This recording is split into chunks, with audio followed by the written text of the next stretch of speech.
Hello friends, स्वागत है आपका हमारे चैनल नोबल क्लासेस में।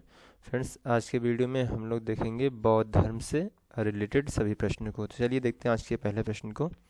पहला प्रश्न है, कह रहा है कि बुद्ध के जीवन की किस घटना को महाभिनिष्क्रमण के रूप में जाना जाता है? उनका जन्म, या उनके प्रबोधन को, या उनका गृह त्याग, या उनका महापरिनिर्वाण? तो बात करें कि उनका गृह त्याग महाभिनिष्क्रमण के नाम से जाना जाता है। आगे देखें, अगला प्रश्न कह रहा है कि गौतम बुद्ध की माँ, जिनका नाम महामाया था, किस वंश से संबंधित थी? कोली वंश, माया वंश, लिच्छवी वंश, या शाक्य वंश? तो वो कोली वंश से संबंधित थी। अगला देखें, अगला प्रश्न कह रहा है कि महात्मा बुद्ध का महापरिनिर्वाण कहाँ हुआ? कपिलवस्तु में, कुशीनगर में, या बोध गया में, या लुम्बिनी में? तो बात करें कुशीनगर में, जो उत्तर प्रदेश में, कहाँ? उत्तर प्रदेश में स्थित है। आगे देखें, अगला प्रश्न कह रहा है कि बुद्ध का जन्म कहाँ हुआ? लुम्बिनी में, पाटलिपुत्र में, वैशाली में, कपिलवस्तु में?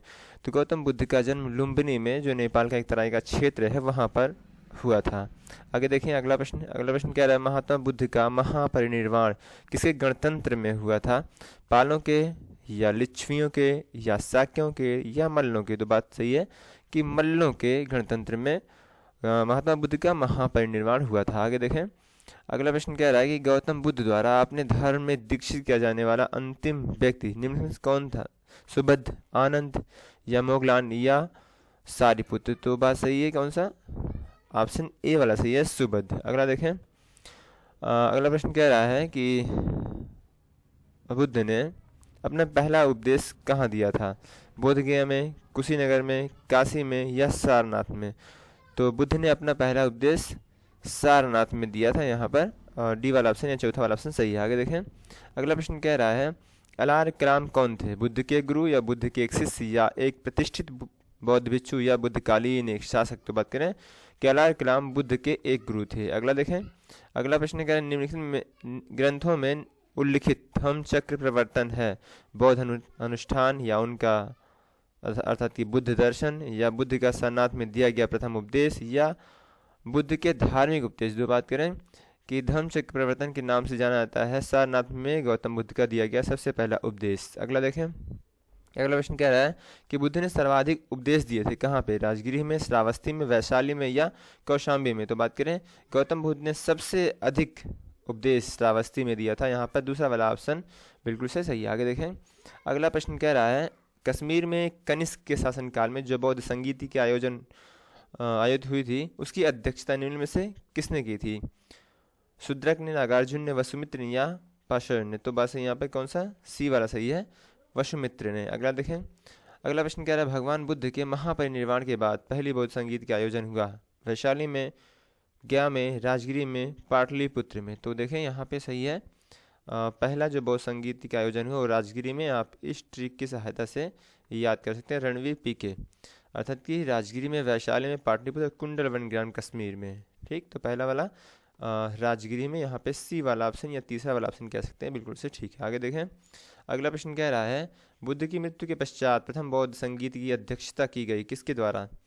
नागसेन द्वारा, या धम्मसेन द्वारा, महाकश्यप द्वारा, या अजातशत्रु द्वारा? तो बात करें कि महाकश्यप द्वारा। यहाँ पर सी वाला ऑप्शन सही है, तीसरा वाला ऑप्शन सही है। आगे देखें, अगला प्रश्न कह रहा है बौद्ध धर्म की महायान शाखा औपचारिक रूप से किसके शासनकाल में प्रकट हुई? कनिष्क के, या अशोक के, या धर्मपाल के, या अजातशत्रु के? तो हमारा सही ऑप्शन है ए वाला, कनिष्क के शासनकाल में। अगला देखें, अगला प्रश्न है, कह रहा है निम्नलिखित 4 स्थानों में हुई बौद्ध संगीतियों का सही कालक्रम नीचे दिए हुए कूट से प्राप्त करें। पाटलिपुत्र, राजगिरी, वैशाली, कुंडलवन? तो हमने बताया था, आप ये कहते हैं रणवीर पीके। राजगिरी में सबसे पहले, अर्थात कि दूसरा, ये वाला भी सही हो सकता है, ये वाला भी सही हो सकता है। फिर वैशाली, वैशाली मतलब कौन सा? तीसरा वाला, 2 के बाद 3, ये वाला मिल रहा है हमें।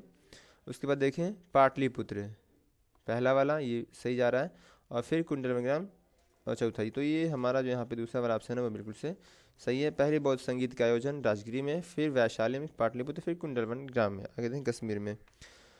आगे देखें अगला क्या कह रहा है, कह रहा है द्वितीय बौद्ध संगीत का आयोजन कहाँ हुआ था? काशी या वाराणसी में, वैशाली में, पाटलिपुत्र, या राजगिरी में? तो हमने क्या कहा था कि रणवीर पीके दूसरे की बात हो रही है। तो अब देखें दूसरा क्या है, वैशाली, अर्थात कि यहाँ पे हमारा दूसरा वाला ऑप्शन बिल्कुल से सही है। अगला देखें तीसरा वाला क्या है, तृतीय बौद्ध सभा किस स्थान पर बुलाई गई थी, पाटलिपुत्र, सारनाथ, तक्षशिला या बोध गया। तो क्या था हमारा तीसरा वाला, क्या होगा, पाटलिपुत्र, जिसे वर्तमान में पटना के नाम से जाना जाता है। उदयन ने बसाया था इस शहर को, गंगा नदी के तट पर स्थित है।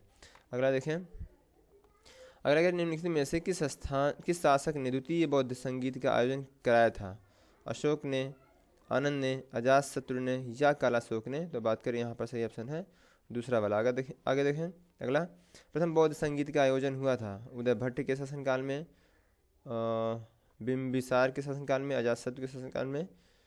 तो यहाँ पर हमारा तीसरा वाला ही ऑप्शन सही है। थोड़ा सा आपको और अगला ऑप्शन दिखा देते हैं क्या है, अनिरुद्ध के शासनकाल में। तो हमारा यहाँ पर जो सही ऑप्शन है वो है अजातशत्रु के शासनकाल में प्रथम बौद्ध संगीत का आयोजन हुआ था। अगला देखें, अगला प्रश्न है, प्रश्न में क्या रहा है कि बोधगया में महाबोधि मंदिर बनाया गया जहाँ गौतम बुद्ध ने अपना प्रथम प्रवचन दिया, ये सही है। या गौतम बुद्ध की मृत्यु हुई, ये सही है। या गौतम बुद्ध पैदा हुए, या गौतम बुद्ध को ज्ञान प्राप्त हुआ। तो बात करें कि बोधगया में ही निरंजन नदी या पुनपुन नदी के किनारे गौतम बुद्ध को ज्ञान की प्राप्ति हुई। और इसमें जो है चौथा वाला ऑप्शन बिल्कुल से हमारा सही है। आगे देखें अगला क्या कह रहा है, प्रश्न में कह रहा है कि महात्मा बुद्ध के संबंध में निम्नलिखित कथनों में से कौन सही है। उन्होंने आर्य सत्य का प्रचार किया था, उन्होंने बोधगया में ज्ञान की प्राप्त किया था, या उनका जन्म कपिलवस्तु में हुआ था, उन्होंने वैदिक धर्म को अस्वीकार किया था। यहाँ पे चारों के चारों बातें सही, अर्थात कि हमारा चौथा वाला ऑप्शन बिल्कुल से 1 2 3 और 4 सभी के सभी सत्य हैं। आगे देखिए अगला क्या रहा प्रश्न कि निम्नलिखित में से कौन सा बौद्ध पवित्र स्थल निरंजन नदी पर स्थित था। कौन सा, ऋषिपत्तन या कुशीनगर या बोधगया या लुम्बिनी। तो यहाँ पे हमारा सही ऑप्शन है क्या, बोधगया। निरंजन नदी कहिए या कहिए आप पुनपुन नदी, दोनों एक ही नाम है। और यहीं पे इसी के किनारे बुद्ध को ज्ञान की प्राप्ति हुई थी। आगे देखें अगला प्रश्न कह रहा है, इनमें में से किस बौद्ध साहित्य में महात्मा बुद्ध के नैतिक एवं सिद्धांत संबंधित प्रवचन संकलित हैं। जातक कथाएं, या सुत्त पिटक, या विनय पिटक, या अभिधम पिटक, किसमें। तो बात करें यहाँ पे हमारा सही ऑप्शन है सुत्त पिटक में। आगे देखें अगला प्रश्न है कह रहा है प्रश्न में कि त्रिपिटक क्या है, गांधी जी के 3 बंदर, या महावीर के 3 नगीने, या ब्रह्मा विष्णु महेश, या बुद्ध के उपदेशों का संग्रह। तो बात करें कि त्रिपिटक बुद्ध के उपदेशों का संग्रह है। यहाँ पे हमारा चौथा वाला जो ऑप्शन है ये वो बिल्कुल से करेक्ट है। आगे देखें अगला प्रश्न है, 11 निम्न में से किसे एशिया के ज्योतिपुंज अर्थात कि लाइट ऑफ एशिया कह सकते हैं आप इंग्लिश में के तौर पर जाना जाता है, स्वामी विवेकानंद को, महात्मा गांधी को, या गौतम बुद्ध को, या महावीर स्वामी को।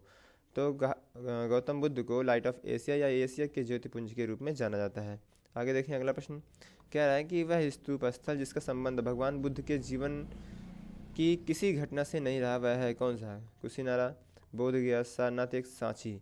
तो बात करें यहाँ पर हमारा सही है सांची का जो स्तूप है, और गौतम बुद्ध के जीवन काल में उसका कोई महत्व नहीं है। कुशीनारा या कुशीनगर में उन्होंने महापरिनिर्वाण है अर्थात मृत्यु इनकी, बोधगया में ज्ञान की प्राप्ति हुई, सारनाथ में उन्होंने सबसे पहला उपदेश दिया, लेकिन उनके जीवन का इससे कोई संबंध नहीं है। यहाँ पे चौथा वाला बिल्कुल से सही है। आगे देखें अगला क्या कह रहा है कि बौद्ध शिक्षा का केंद्र है उज्जैन, विक्रमशिला, वाराणसी, या गिरनार। तो बात करें विक्रमशिला, ये बौद्ध शिक्षा का केंद्र। आगे देखें अगला प्रश्न है कह रहा है कि शून्यता के सिद्धांत का सर्वप्रथम प्रतिपादन करने वाले बौद्ध दार्शनिक का नाम आनंद, नागार्जुन, नाग संन्यास में मेघ। तो बात करें सही है हमारा बी वाला ऑप्शन या दूसरा वाला ऑप्शन नागार्जुन।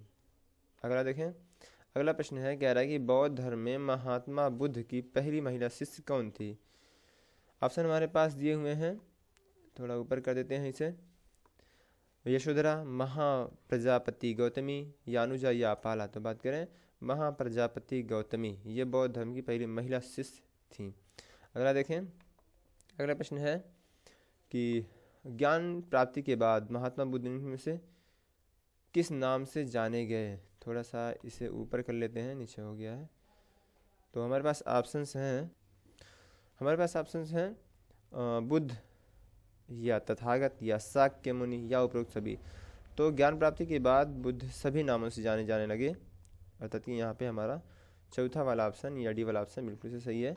तो फ्रेंड्स इस वीडियो में इतना ही, मिलेंगे फिर अगली वीडियो में। यदि वीडियो आपको अच्छी लगी हो तो वीडियो को लाइक कीजिए, चैनल को सब्सक्राइब कीजिए। मिलेंगे फिर अगली वीडियो में। Good bye.